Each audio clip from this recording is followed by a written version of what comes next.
Bueno, vamos a clasificar las fracciones. Primero vamos a recordar que podemos escribir a la fracción como A sobre B, donde A es el numerador, B es el denominador, y tenemos que tener en cuenta que el denominador tiene que ser distinto de 0. A puede ser cualquier valor. Bueno, una fracción aparente o fracción entera es una fracción que está compuesta por ejemplo, yo podría decir por el mismo número en el numerador y el denominador. 6/6 es una fracción aparente, porque si simplifico, divido por 6 me da 1. O 6 dividido 6 me da 1, que es lo mismo. Eso quiere decir que una fracción aparente siempre me va a dar un número entero. Puede ser positivo o negativo, depende de la fracción que tenga. El tema es que siempre voy a poder simplificar. Por ejemplo, 25 quintos puedo dividir por 5 y me da 5 enteros. Entonces yo puedo decir que simplificando la fracción siempre voy a obtener un número entero. Eso va a ser una fracción aparente. Una fracción propia va a ser cuando el numerador es menor que el denominador. O sea, el número que está arriba es más chico que el que está abajo. Por ejemplo, podemos decir 1/2, podemos decir 2/3. Eso quiere decir que va a ser siempre menor a un entero. Si yo, por ejemplo, tengo el 0 y quiero dibujar un medio, voy a hacer 1, 2 y acá tengo un entero. 1, 2, 2 enteros. Si quiero un medio, lo voy a tener que ubicar uno de dos partes que dividí. Un medio. Me va a dar menos que un entero. En el segundo caso, tengo el 0. Tengo que dividir en 3 partes el entero iguales 1, 2, 3, 1, 1, 2, 3, 2. Tomo 2 de esas 3. 1, 2, 2/3 es menor que un entero. Entonces una fracción propia siempre va a ser menor a un entero. Una fracción impropia. Podemos decir al revés. Como no es propia, es impropia. Podemos decir que A va a ser mayor a B, o sea, el numerador va a ser mayor al denominador. Por ejemplo, 3/2, por ejemplo, podemos decir 20/3. Eso quiere decir que va a ser mayor a un entero. Voy a necesitar dividir más de un entero para poder ubicarlo. Por ejemplo, voy a ubicar 3/2. Tengo que dividir en 2 partes el entero. Hasta acá llego al 1. 1, 2, llego al 2. 1, 2, llego al 3. Voy a necesitar 3 de 2 partes. 1, 2, 3.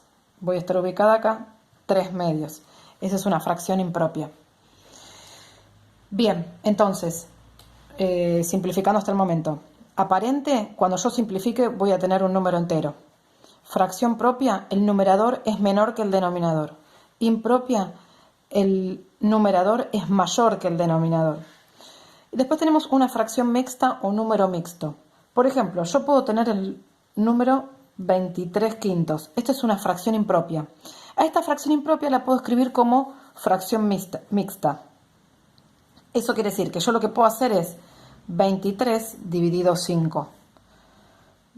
4 por 5, 20. Me quedan 3 de resto. Entonces, el número que está acá es el entero. 4.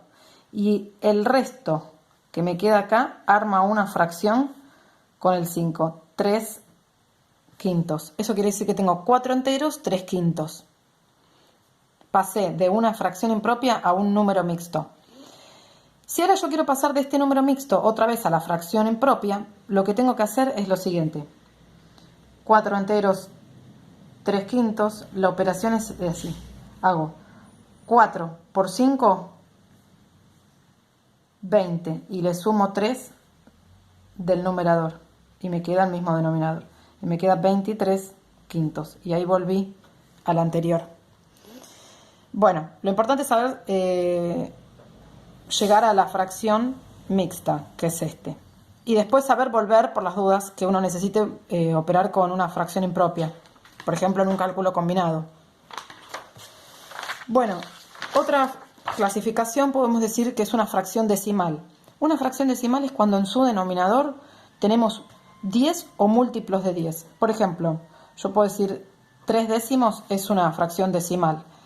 Puedo decir 3 centésimos, 3 milésimos y cualquier otra fracción decimal va a ser la que tenga en el denominador un 10, un 100, un 1000 o cualquier potencia de 10.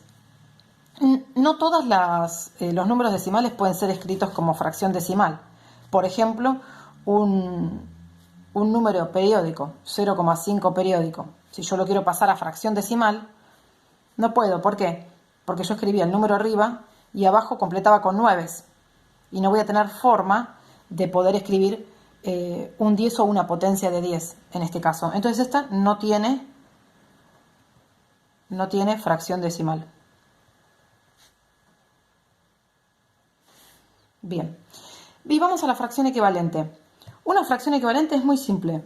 Yo puedo tener una fracción cualquiera y si quiero un equivalente lo que hago es multiplicar por el mismo número en el numerador y en el denominador. En este caso me va a dar 2 cuartos. Entonces yo puedo decir que un medio es equivalente a 2 cuartos. ¿Qué quiere decir que es equivalente?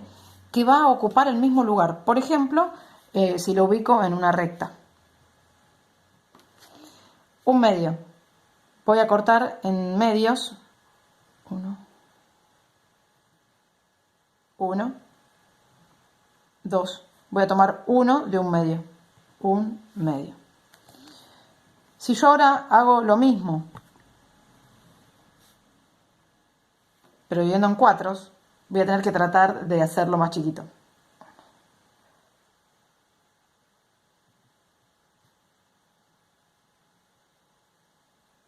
Siempre esas divisiones tienen que ser iguales.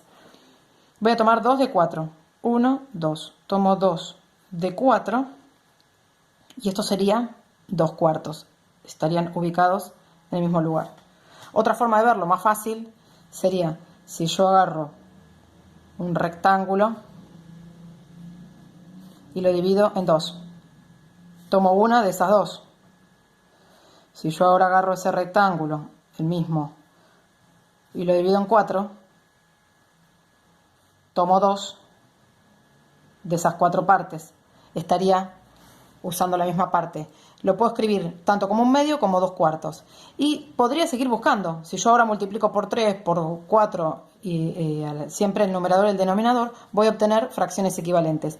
Esto va a pasar siempre que yo quiera buscar un equivalente. Puedo amplificar, que es cuando yo multiplico, amplifico, o simplifico, que es cuando divido. Por ejemplo, agarro el 2 cuartos y divido por 2 en los dos casos y me va a dar un medio. También es equivalente. Yo puedo decir que 2 cuartos es equivalente a un medio o que un medio es equivalente a 2 cuartos.